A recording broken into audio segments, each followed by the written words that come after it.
आइंद खबर, एक बड़ी हौसला अफजा खबर, और वो खबर ये है कि बिल आखिर एक बेटी अपने माँ बाप से मिल गई है।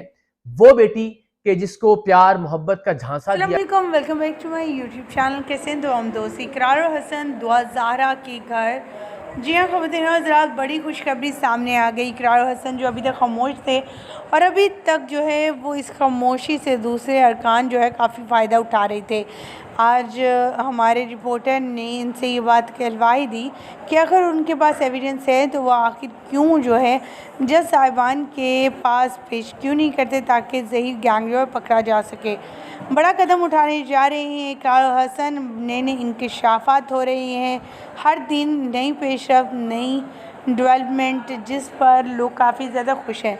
जहाँ पर ये केस ख़त्म होता हुआ दिखाई दे रहा था, लोग यही कह रहे थे इस केस को बस लटकाया जा रहा है, आखिरकार इस केस में है कुछ भी नहीं।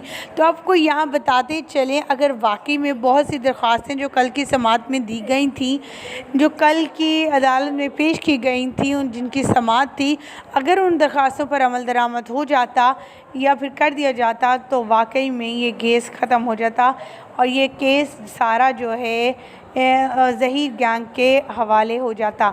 लेकिन ऐसा मुमकिन नहीं हो पाया। मेहदी अली काज़मी को बड़ी मिली बड़ी खुशखबरी, और वो बड़ी खुशखबरी ये थी कि एक तो एमएलओ की इजाज़त दे दी गई कि अब जो है 19 अगस्त को इसके हवाले से समाअत होगी और अपडेट शेयर करेंगे जिब्रान नासिर, क्योंकि जज साहिबान का कहना था कि वाकई में एमएलओ होना चाहिए, क्योंकि नेक्स्ट अगर समाअत में दूसरे जो है मेम्बरान ने ये कह दिया कि एमएलओ तो बच्ची का हुआ नहीं, हम इसको नहीं मानते, तो मुश्किल हो गई। हर चीज़ को पहले से रेडी रखा जाए ताकि फ़ैसले के दिन कभी कोई परेशानी ना हो।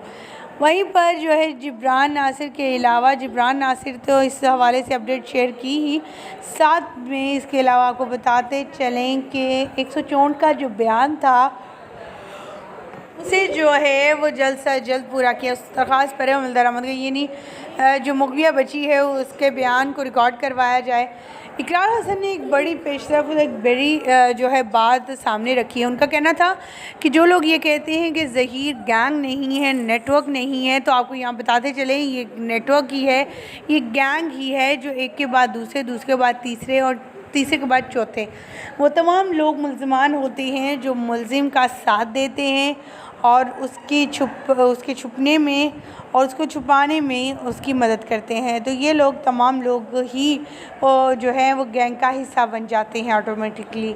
तो ख़वातीन देखिए जी, आज चलान की सबमिशन के लिए था, हमें अदालत के अंदर प्रोसीडिंग से पता चला कि चलान जमा कराया गया था प्रोसिक्यूटर साहब के पास, और प्रोसिक्यूटर साहब ने जो है इसके बाद एक स्क्रूटनी नोटिस के ऊपर रेज़ किया है और उसके कंटेंट्स क्या हैं वो अदालत को पता है, प्रोसिक्यूशन को पता है। और स्क्रूटनी नोट की कंप्लाइंस में जो है वो कोई पार्शियल कंप्लाइंस हुई है, और पार्शियल जो मैंने प्रोसिक्यूटर साहब ने अदालत को बताया कि कुछ क्वेश्चंस या मज़ीद कमेंट्स पुलिस ने अपनी तरफ से शायद क्यूरी रेज़ की समझने के लिए, तो उसको कंक्लूड करना है प्रोसिक्यूशन ने, तो उसके लिए उन्होंने टाइम मांगा है और 16 तारीख उसके अंदर हुई है। जहाँ तक मुलाकात की दरख्वास्त है जो आज हमने मौसूल की है कि जी मुल्ज़िम की मुलाकात करने दी जाए बच्ची से, उसमें मैंने अदालत को बताया कि गुज़रे कल के अंदर एक पटिशन फ़ाइल हुई है जिसमें ऑलरेडी ये बात कि क्या अक्यूज़ मिल सकता है बच्ची से कि नहीं, जब तक ट्रायल नहीं ख़त्म होता, क्योंकि उससे गवाहों के ऊपर एक फ़र्क पड़ सकता है, अंडर इन्फ्लुएंस वो आ सकते हैं।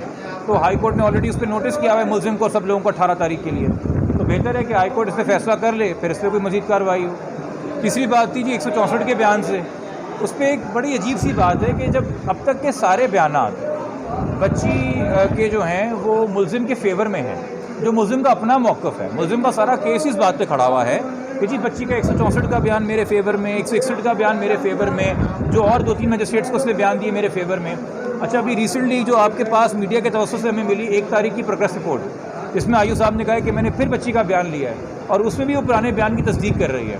तो हमारा इतना सा सवाल था जज साहब से कि कोई नई बात आई है रिकॉर्ड पे जो कि अक्यूज़ को इंक्रिमिनेट करती है, कि अक्यूज़ कह रहा है कि बच्ची का 164 होना चाहिए। अगर अक्यूज़ एक तरफ कहता है कि बच्ची के अब तक तमाम बयानात मेरे फेवर में हैं, तो फिर आपने मज़ीद बयान कौन सा करवाना है? तो ये सवाल था। अदालत ने तो कहा मैं इसको ऑर्डर करूँगा, चूँकि अदालत भी इस हवाले से मुतमईन थी कि ये स्टेज नहीं है, अब मगर फिर अक्यूज़ ने आखिर वक्त पे कहा कि मुझे थोड़ा टाइम चाहिए। वो फिर उनकी आपस में जल्दी थी रिक्वेस्ट, जो कि डेट हो गई थी, हम आ गए थे, वो मैटर चलता। अब मेरे ख्याल में हो सकता है अदालत उस पर आज ऑर्डर कर दे, क्योंकि हमने तो अपनी तरफ से बता दिया था अदालत को कि ये एक अननेसेसरी स्टेज है।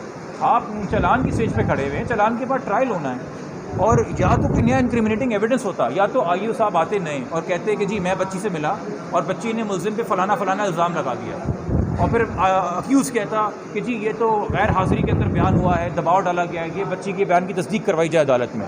एक तरफ मुलजिम कहता है जी सारे बयान मेरे फेवर में बच्ची के, दूसरी तरफ मुलजिम कहता है नहीं जी ये बयान मैंने कोर्ट में कराना है। तो ये कुछ नहीं कर रहे, ये बयानों के डिफरेंट वॉल्यूम्स क्रिएट कर रहे हैं, एक थद्दा क्रिएट कर रहे हैं ताकि ये कह सके जी ये केस ख़त्म किया जाए।